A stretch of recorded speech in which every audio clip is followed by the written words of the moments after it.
धन्यवाद विद्यार्थी भाई बहनहरू। आज चाहिँ क्लास 10 को साध्य 2 लिएर आएको छु, जुन चाहिँ साध्य नम्बर 2। यो साध्य 2 यो वर्षको लागि अत्यन्त महत्त्वपूर्ण छ, किनभने पहिलो साध्य चाहिँ यो वर्षभन्दा पहिलाको एसीमा सोधेको छ।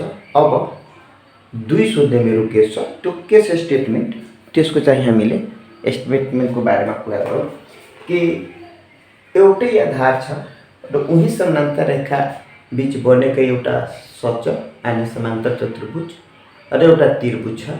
त्रिभुजको क्षेत्रफल त्यो समानान्तर चतुर्भुजको क्षेत्रफलको के हुन्छ, आधा हुन्छ भन्ने प्रमाणित गर्नु छ। अब एउटै आधार मानौँ यहाँनिर एबी र एसीमा बनेको एउटा चाहिँ सच, एउटा चाहिँ सच छ र यो सच एउटा त्रिभुजको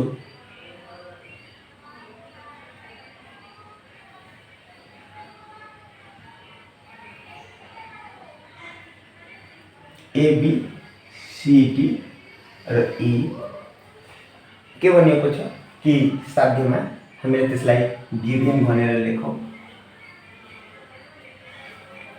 कि गिभनमा के छ कि आधार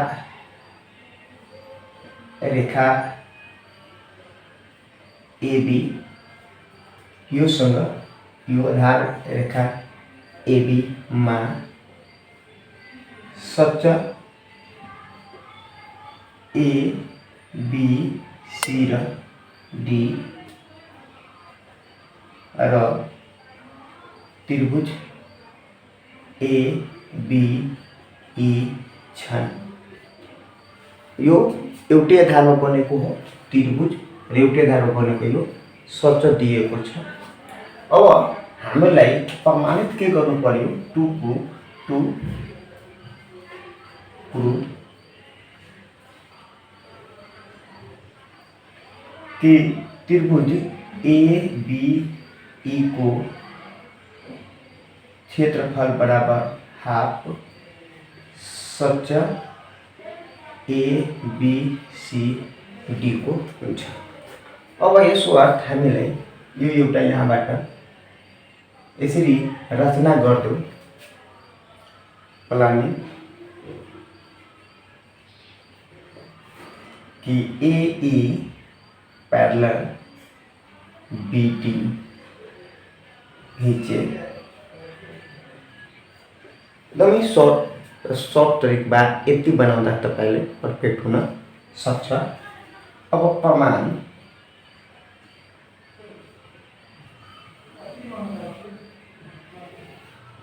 यसमा तथ्यहरू र कारणहरू कि सच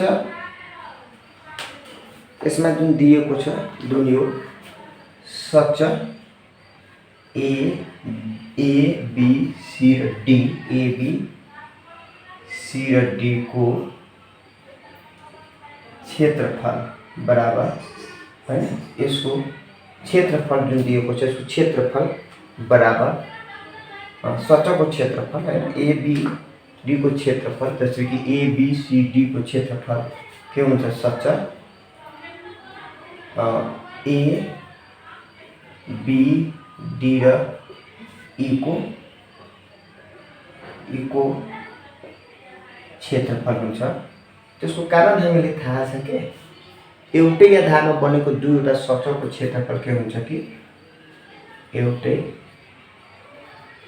आधारमा बनेका हुनाले। दोस्रोमा के भनिएको छ कि अब त्यो त्रिभुजको क्षेत्रफल, त्रिभुज ए बी ई को क्षेत्रफल हाफ सच ए बी डी र ई को क्षेत्रफल हुन्छ, कारण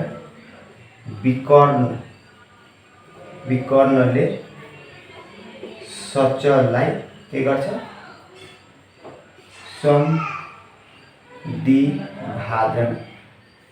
गर्छ। 3 नम्बरमा हामीलाई त्यही गर्नु पर्यो कि त्रिभुज ABE को क्षेत्रफल बराबर हाफ सचल ABCD हुन्छ। कारण के 1 र 2 बाट यसरी तपाईँ प्रमाणित गर्न सक्नुहुन्छ।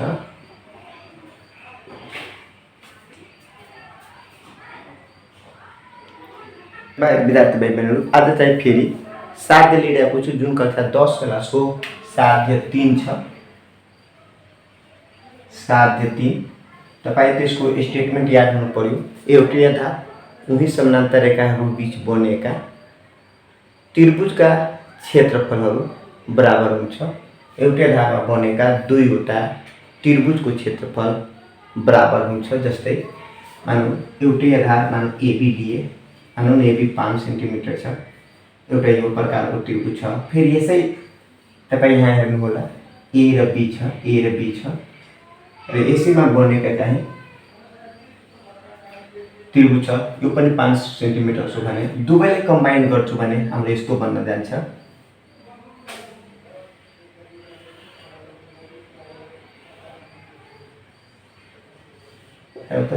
यो A B यसको नाम C यसको नाम D गरौँ। अब यो दुईवटा त्रिभुज छ। अब यसैको समानान्तर यो तानौँ र यो त दुवै समानान्तर दिएकै छ।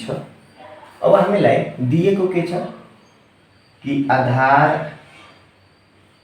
रेखा AB मा त्रिभुज ABC र त्रिभुज ABD छन्। त्यसपछि तपाईले यहाँनिर प्रमाणित के गर्नु पर्यो कि त्रिभुज ABC को क्षेत्रफल बराबर ABD AB को क्षेत्रफल बराबर त्रिभुज ABD को क्षेत्रफल।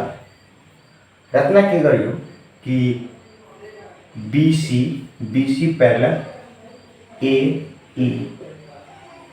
पैरेलल AE ताने। अब यसको प्रमाण हामीलाई के दिनु पर्यो? तथ्य प्रमाणमा यता तथ्य हुन्छ, यता के हुन्छ कारण। 1 नम्बरमा के हुन्छ कि त्रिभुज ABC यता हेर्नु होला, ABC को क्षेत्रफल बराबर के हुन्छ? त्रिभुज ABC को क्षेत्रफल बराबर हाफ सचल ABC र E। कारण के हुन्छ यसमा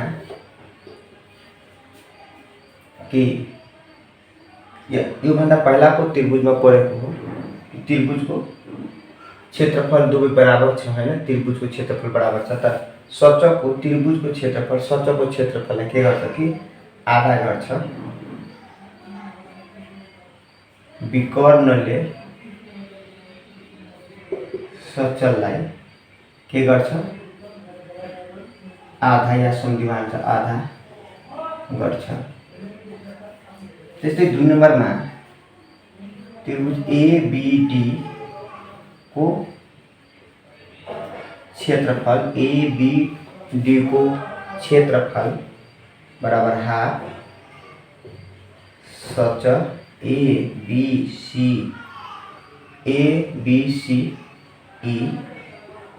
हुन्छ। कारण 2 मा त्यही सचल BC पैरेलल AE तथा उही समानांतर रेखा में बनेका 3 नंबर में तो दुवै त्रिभुज बराबर भयो त्रिभुज यो दुवै बराबर भएको कारणले गर्दा त्रिभुज ABC को क्षेत्रफल बराबर त्रिभुज ABD को क्षेत्रफल 3 में कारण के 1 र 2 बाट यसै तपाईं प्रमाणित गर्न सक्नुहुन्छ। प्रमाणित भयो।